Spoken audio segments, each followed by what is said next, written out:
Now on BBC2 Newsnight. Chairman Hua on the way out of China's leadership. Vice Chairman Deng, Hu Yaobang and Premier Zhao. Are they the masters now?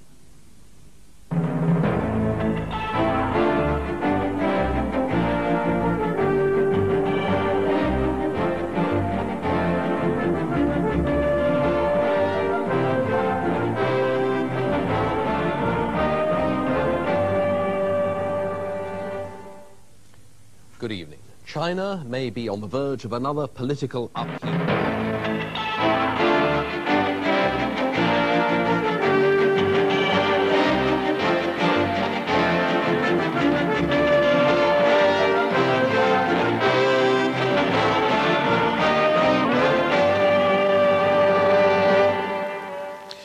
Good evening. Lord Scarman's report on the Brixton riots has been welcomed by the government.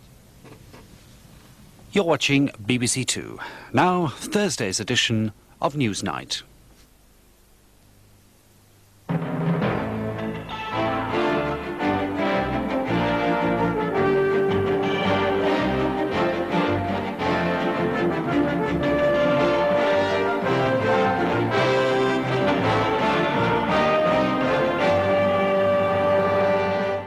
Now on BBC2 Newsnight with Donald McCormick and Linda Alexander.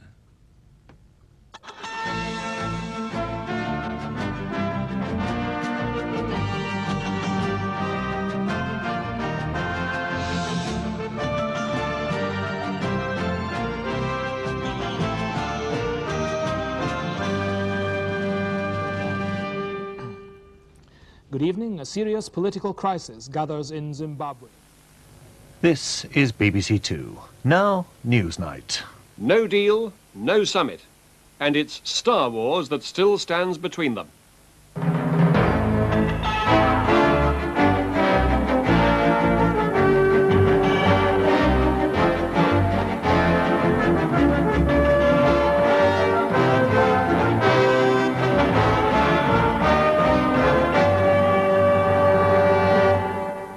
Good evening. It's almost like that meeting in Reykjavik just a year ago. And The Late Show follows Newsnight, now on BBC Two, with Jeremy Paxman.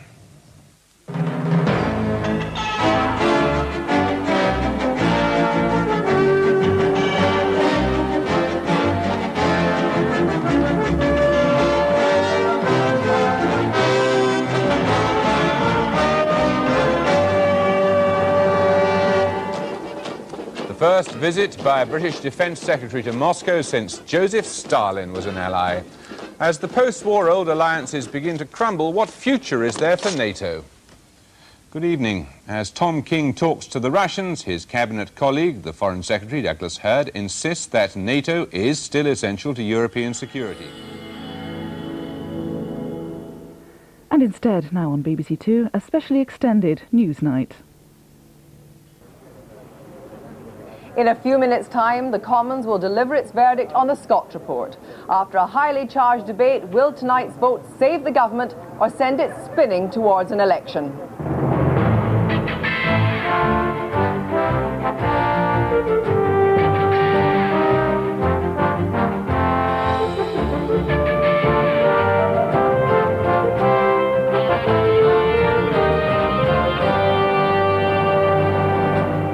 Good evening. Tonight, Newsnight is on the air early to bring you live the result of tonight's crucial vote on the Scott report.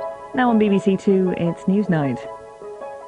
I'm calling for nothing short of a revolution in the tactics and organisation and image of the Conservative Party.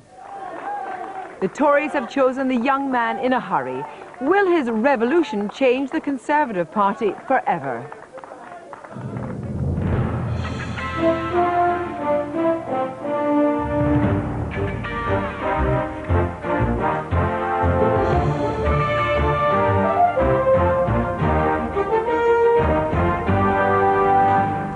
Good evening. William Hague, the youngest Tory leader for more than 2 centuries, immediately cracked the whip on collective cabinet responsibility with Europe the touchstone. Fighting talk.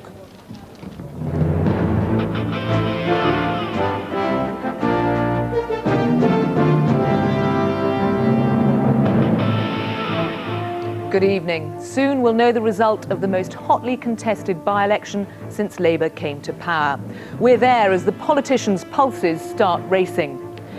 The OECD, the Rich Countries Club, convinced governments around the world that flexible labour markets mean more jobs. Now the OECD's own research suggests it got it wrong. The Russian foreign minister is in London to kiss and make up with Britain. He talks exclusively to Newsnight about life after Kosovo. And what's in a name? Why Calcutta has decided it's time for a change.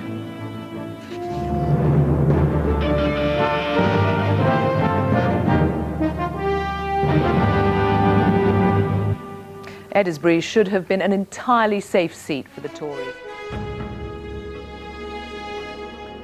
Newsnight now on BBC2 with Kirsty Walk.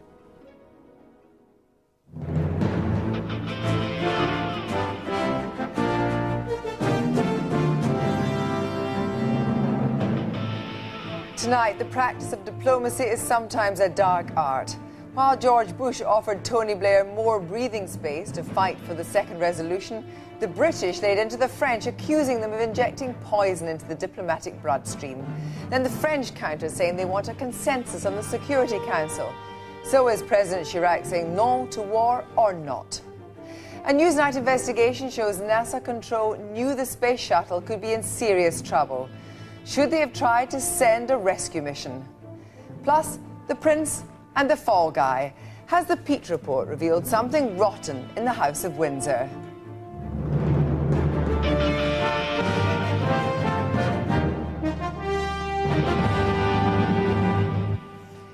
Good evening. It's been a day of arm-twisting, name-calling, flattery, bribery and threat.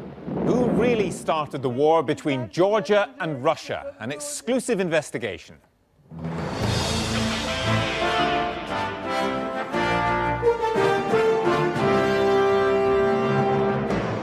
Tonight, first-hand accounts of Georgian aggression against its own civilians in the conflict that brought Europe to the edge of a new Cold War. Tim Hewell is the first Western journalist to be given unrestricted access to South Ossetia, the flashpoint for this summer's war. He's been told of civilians being targeted and human rights abuses. They wanted to burn us alive in this building. We put the allegations to the Georgian president. We strongly deny any of this, any accusation of war crimes. But of course, we are very open for any kind of comments. We are very open for any kind of investigation. Bad taste? Stupid. Isn't that what viewers and listeners of Russell Brand want? So why has this obscenity row become so big? And a week to go, is it possible for an American president to win too well? We'll explain.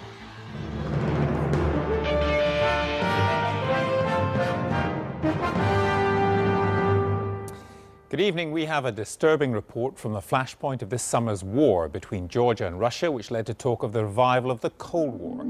Shifting the political landscape, but are the boundary changes a stitch-up?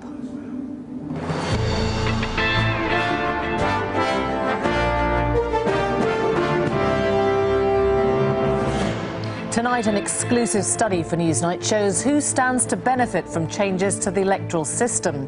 The surprising conclusion, the Lib Dems may have the most to lose. Michael Crick will be reporting on the impact of the boundary changes in different parts of the country. Merseyside is one of the places where the number of seats will be cut. It's blatant gerrymandering, says Labour, a naked effort by the Tories to boost the number of their MPs. We'll be looking at how the plans affect all three main parties, and we'll debate with Labour's Tessa Jowell and the Lib Dems' Simon Hughes. After an escalation of potentially lethal attacks in Northern Ireland, we ask if secret talks are underway between dissident Republicans and the government. Most people were as sickened as I was by the sight of these spongers descending like locusts, demanding benefits with menaces. We are not in the business of subsidising scroungers. Remember that? Well, almost 20 years on, the benefit scrounger seems back in fashion. The PM appears to endorse The Sun's latest campaign. The paper's managing editor is here to discuss why the scrounger has become public enemy number one.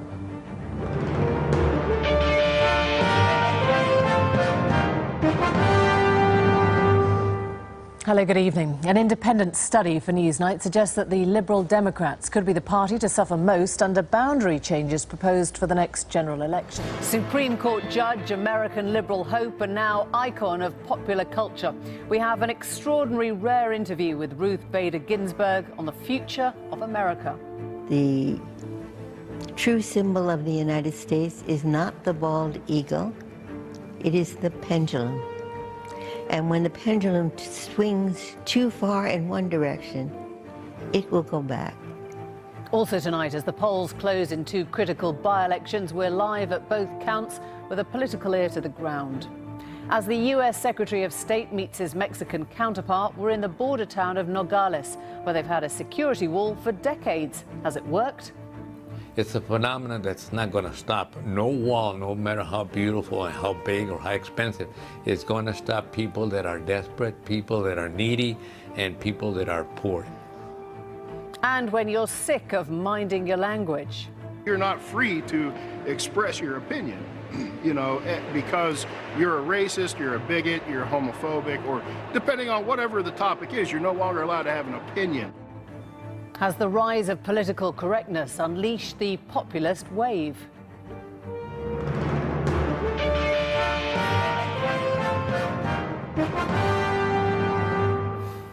Hello, good evening. Any political storm that's happened? I don't want an election. You don't want an election.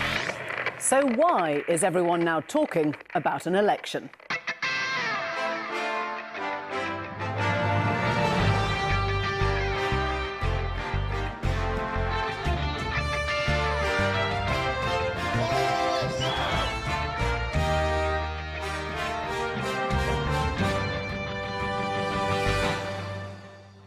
Hello, good evening. If this is what game theory looks like, let's hope someone knows the rules. We don't, and tonight play has changed again.